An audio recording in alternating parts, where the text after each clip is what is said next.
Get this and get it straight. Crime is a sucker's road, and those who travel it wind up in the gut of the prison of the grave. There's no other end, but they never learn. For your listening enjoyment, Raymond Chandler's most famous character in The Adventures of Philip Marlowe.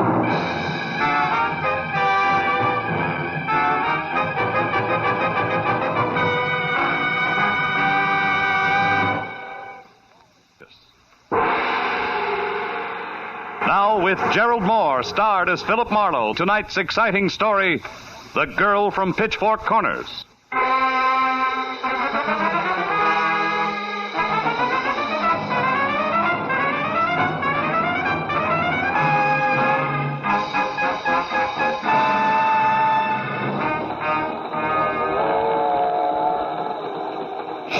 I'm sure what I'm saying. Do I look like I'm wearing blinkers? Now, for the third and last time, so I can go back to marking this form. Nobody's been in that seat, mister, since we left L.A. Nobody. You sure you got the right stall? Yeah. Car J, lower 12. You're J, upper 12, right? Right. Like rain. Well, that's life for you. Now, look, friend, let's go around again. His name is Latimer, Arnold Latimer. I don't know what he looks like, but he's supposed to be heading for San Francisco. Now, maybe you heard somebody call him, page him, something. Nobody called no one except that pool cue conductor with the brass buttons and the sandpaper voice. You checked him? Yeah, twice. Now, look, lower 12 is vacant as far as he's concerned, right? And no Arnold Latimer in the club car, the diner either? Hey, now, wait a minute. Have you tried the washroom? Yeah, same story. Well, looks like your entry was scratched. Also looks like Glendale is where I get off. So long, pal. Good luck with the ponies. Hey, now, hold it. Don't tell me that Latimer bird is the only reason you're on this train. The one and only. Look, if you run across a pony called Not on Hand, play it heavy, huh? Yeah, sure. But not the show. Not the show. Good night, friend.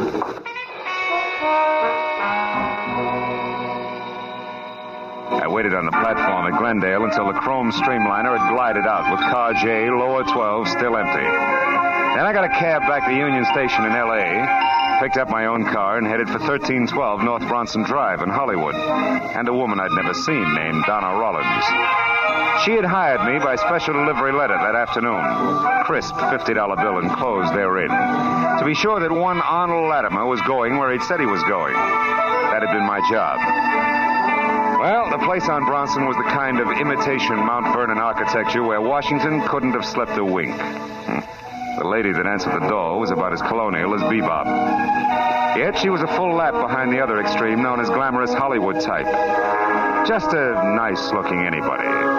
With freckles, brown hair, and a soft bun, and dressed in a white blouse that didn't plunge an inch. Yes? What is it? Oh, I'm Philip Marlowe, Miss Rollins. I'm afraid you're entitled to some change. May I come in? Change?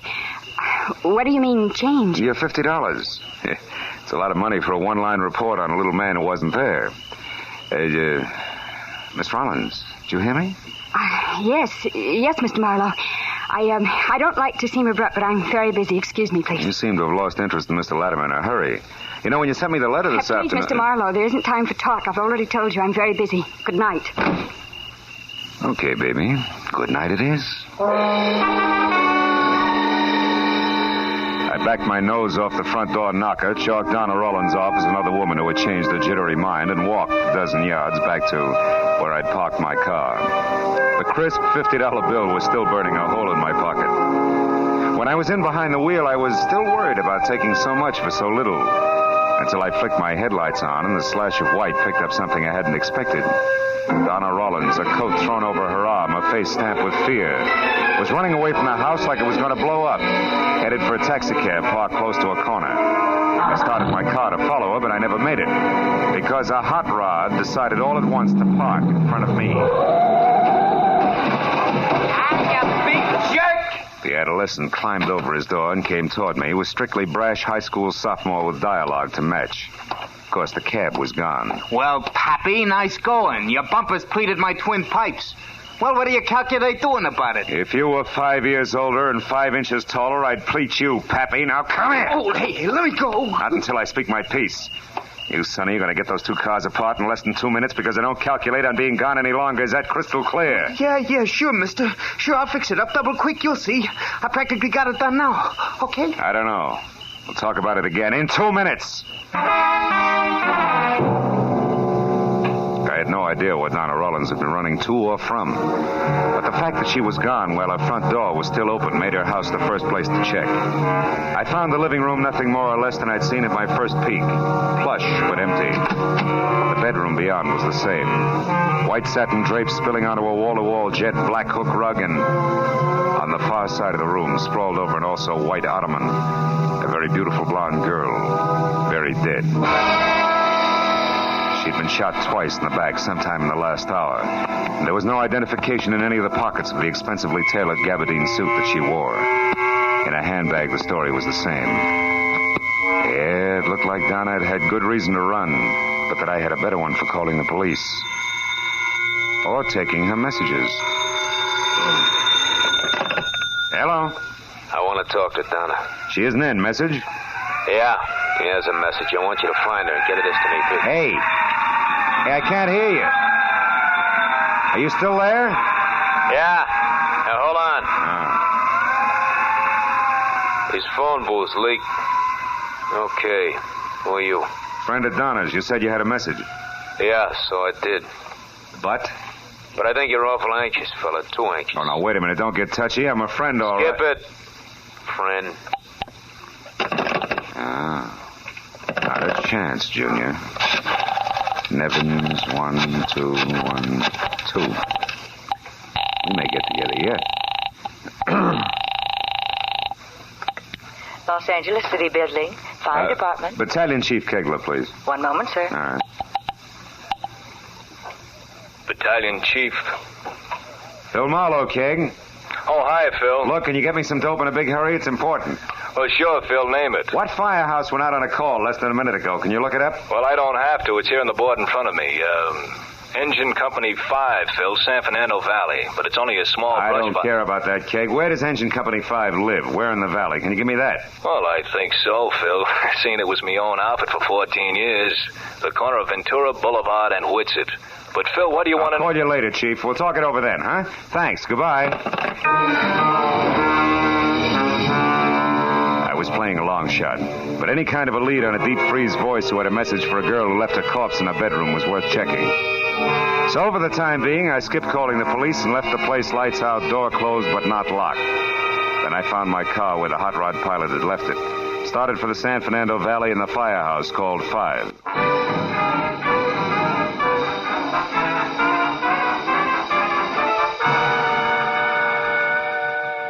20 minutes later, when I was there and out of my car, I came face to face with my second break. The only payphone within a half block of the engine company was at an all-night open-air hot dog stand. And the attendant on hand, a girl with a kind of arched eyebrows that left her looking constantly surprised, had an A1 memory. I most certainly do remember the party you're talking of, mister, most certainly, and for 2 especially good reasons. Like what, honey? Like top and bottom, hair and shoes I referred to. Oh. The former, red, like this ketchup here, and the latter, suede and yellow, no less. And he was the... Yeah, excuse me. Yeah, sure. Well, let's be, Chris. Hot dog, Bessie. You pick it with your own dainty fingers. Yeah, with my own dainty fingers. Really, Chris, you say the same thing every night. It gets to be very... Bessie, pardon me, dear, but this counts. Do you know who this redhead in yellow suede shoes is? His name? Oh, no, I never saw him before.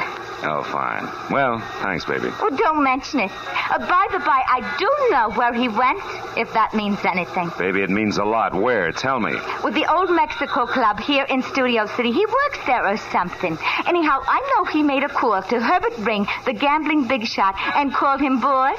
And Ring runs that place. Thanks, sweetheart. So Here's 10 for your trouble. Bye, Chris, and you old hat. Thanks. Goodbye.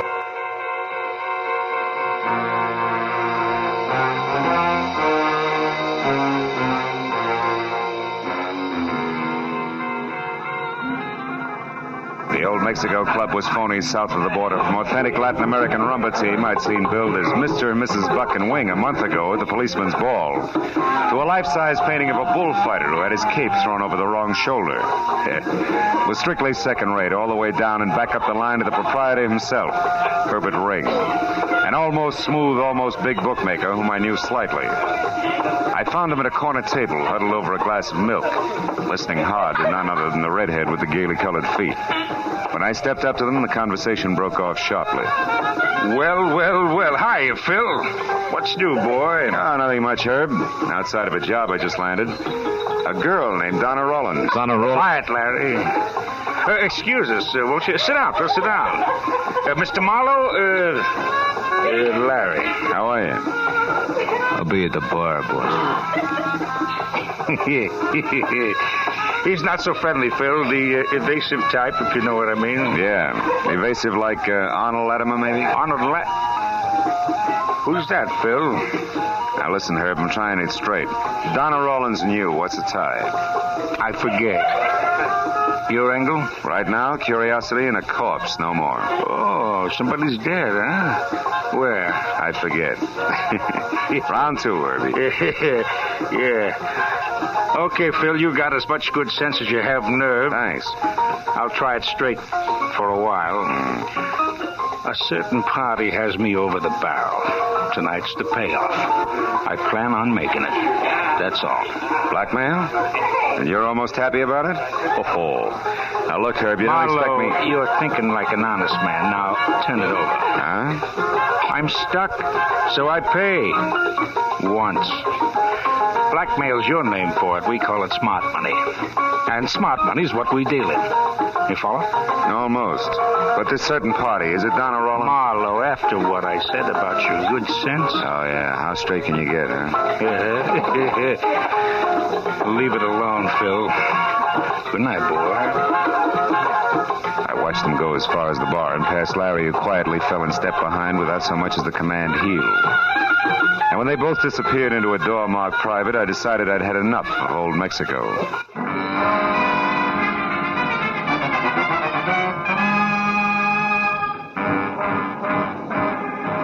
I got out to my car and pointed it back for Donna Rollins' place for the only reason left. I didn't know where else to go. Half hour later, when I was there, I was glad it had played that way because number 1312 North Bronson was not dark as I'd left it, but lights on, front door wide open, radio going, and for a topper, a gentleman of maybe 35, in tweeds and a sunburn, mixing himself a drink. The evening paper open on a nearby coffee table. What? Good evening. Oh, you startled me. You a friend of Donna's? Yeah. She in? No, she... Say, who are you? You barge in here, close the door, make yourself... I told you I'm a friend of Donna's. Oh? That's odd. So am I. A steady boyfriend. Shall we try again? All right, the name's Marlowe. I'm a private detective working for Donna. Donna hired a private detective? Why? What's wrong? Take it easy, Mr... Sattler, Doug Sattler. Now, please, Mr. Marlowe, come to the point. I had a date with Donna.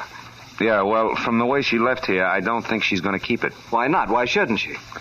Well, for one thing, if you don't know already, there's a body in the bedroom there. Somebody's dead in there? Yeah, very dead. Mm-hmm. Let's have a look, huh? Maybe somebody you can identify. It's a woman, Mr. Sattler, a blonde. She was shot. Well, who is it, Sattler? Friend of Donna's? Oh. It's Donna.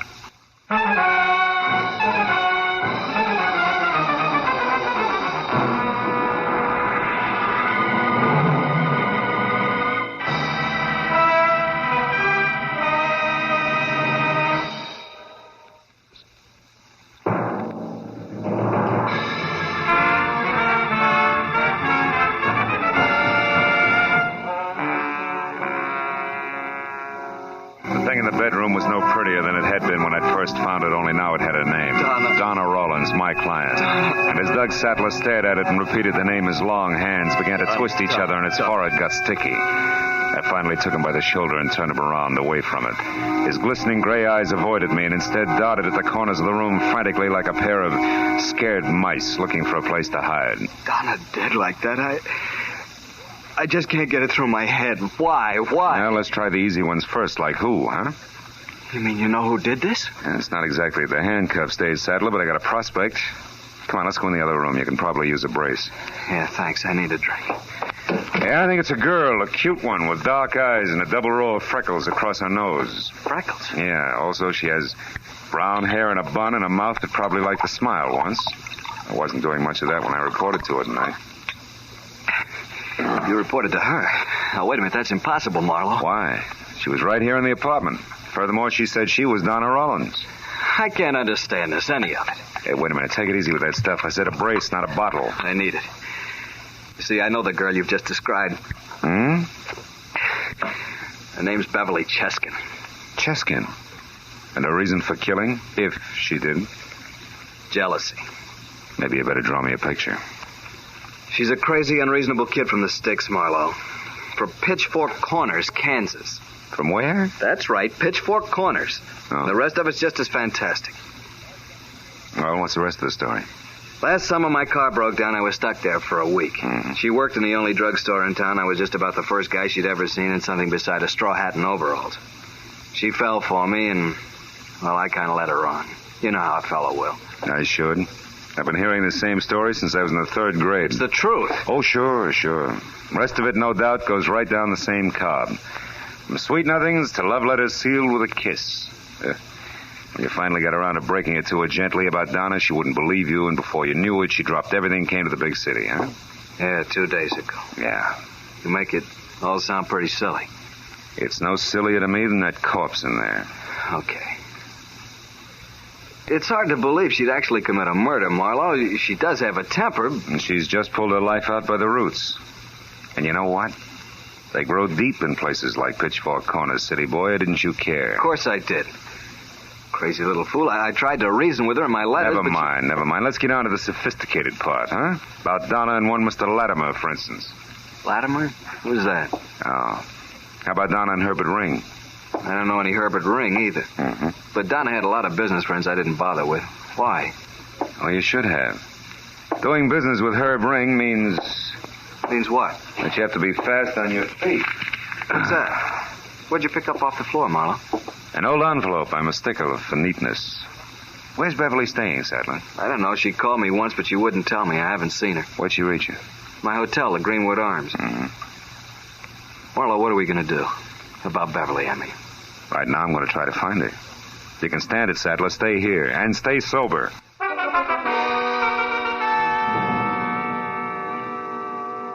The crumpled envelope I'd found that didn't belong on Donna's floor had come from the Sunflower Motor Court. Qualified as a lead only because the name might appeal to a sentimental Kansan a long way from home.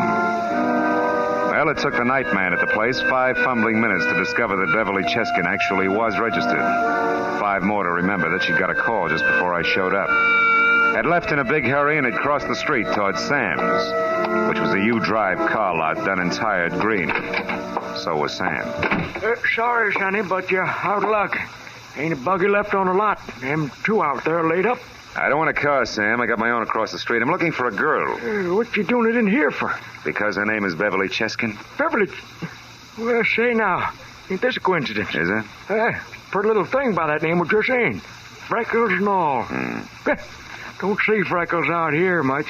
Made me kind of homesick. Yeah, I bet. Did she rent a car from you? Oh, sure did. Brand new Nash, last one. Oh? Darn near didn't give it to her. She's mighty keyed up, you see. Figured the L.A. traffic had put the wild on her till I found out it was love. Love? What do you mean? Why, she asked me what was the shortest way up to Vista Point. Won't you get it, son? I'll be very honest, not yet, no. Well, Vista's Mexican for view, senor. Point's just a hoot and holler east of the observatory. See the whole darn valley and all of L.A. from up there. Oh, that's where she's headed, huh? You sure? Well, I reckon. Most romantical spot around. Dangerous road, though, more ways than one. But you ain't kidding me. I'll let you know all about it. Well, not all, but I'm willing to find out. Thanks, Sammy. That's all right. Don't break your neck crossing the street, son, as you wait.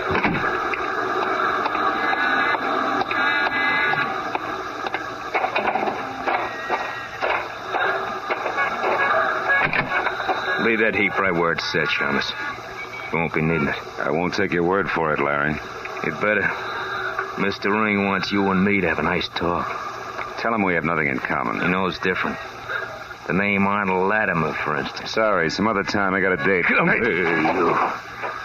Said we're gonna talk, Mr. Cool Cucumber. If I have to warm you up to it the hard way, it's okay with me. You know, Larry, there's something wrong with a guy who'll wear yellow suede shoes like those. He must be slow in his reflexes. Imagine I'll be seeing you.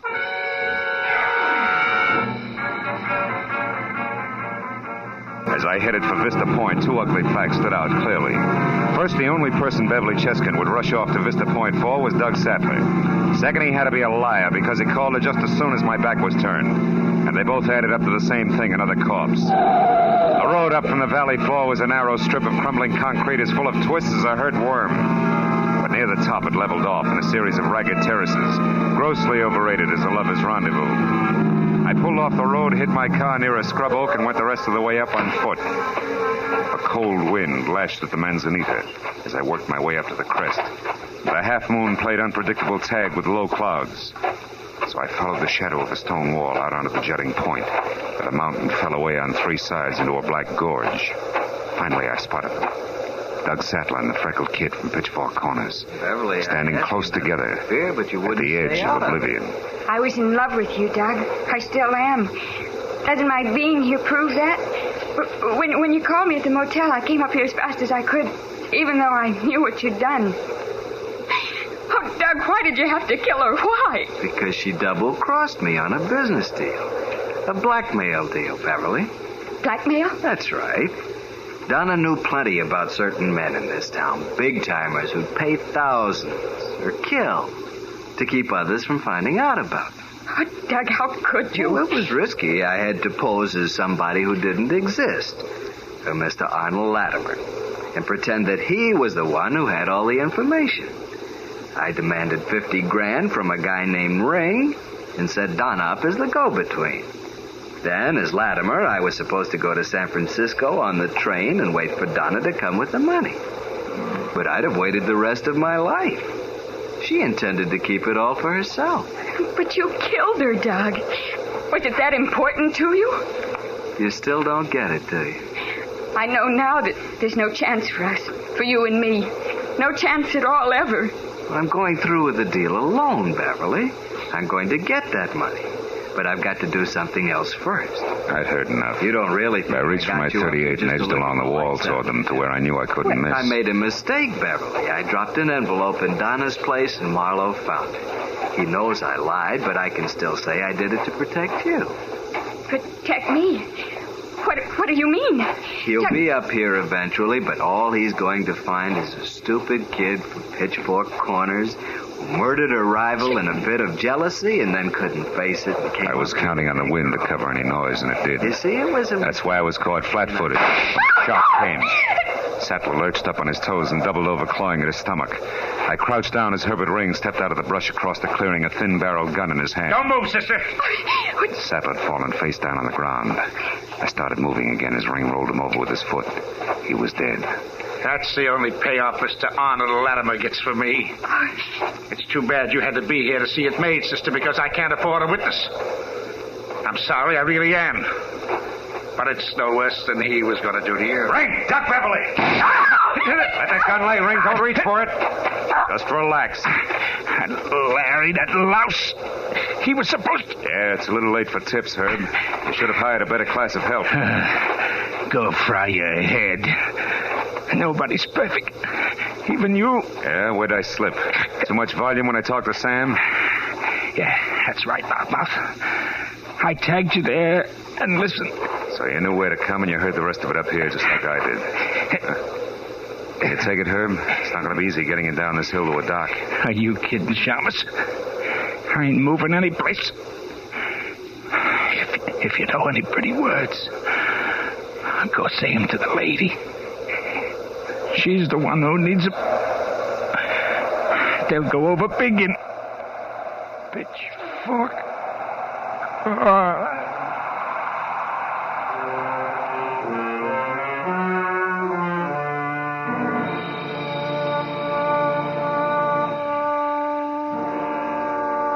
I couldn't think of any pretty words. Not then, anyway. I let her figure it all out for herself when she was still at it when we got to police headquarters, where we told the whole story to homicide from start to finish. And finally, when a coroner's crew went up to Vista Point to take Sattler and Ring to the morgue, and a gaunt police secretary with calluses on her mind hammered out the reports, I went over to Beverly, the little country girl, who was looking through a dingy window at the dingy backyard of the city. Are they going to ask any more questions, Mr. Marlowe? No new ones. They've got it all. They just like to repeat to be sure it comes out the same each time. You can't blame them, you know. Well, they're not going to hold you. You can leave tomorrow and go home. Yes, I know, but I'm not going back. I'm going to stay here in Los Angeles. Be sure, baby. It's a big place, lots of people. Awful lot of people. Not if you think about them one at a time. Yeah. Say, Marlowe, you can go now if you want. But we'd like to talk to you again, Miss Chesson. Will you come in, please? Oh, yes, sir. Well, good night, Phil. Can I call you one of these days? You better. Starting tomorrow.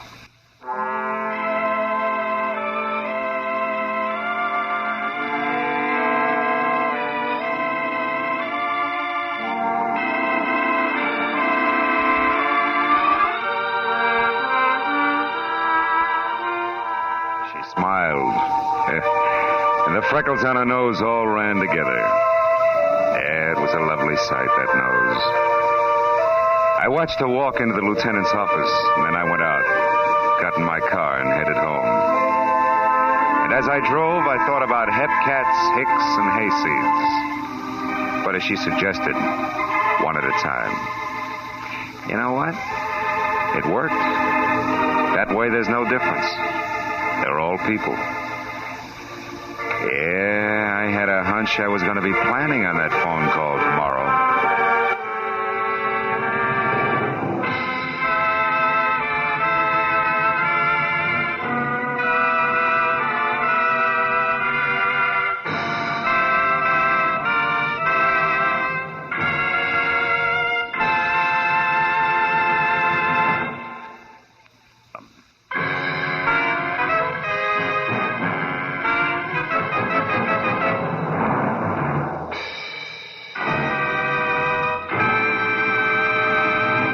The Adventures of Philip Marlowe, Raymond Chandler's most famous character, and star Gerald Moore.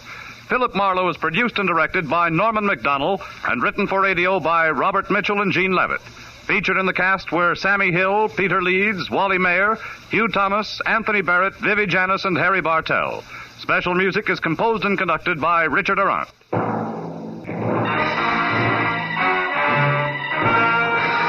We invite you to be with us next week.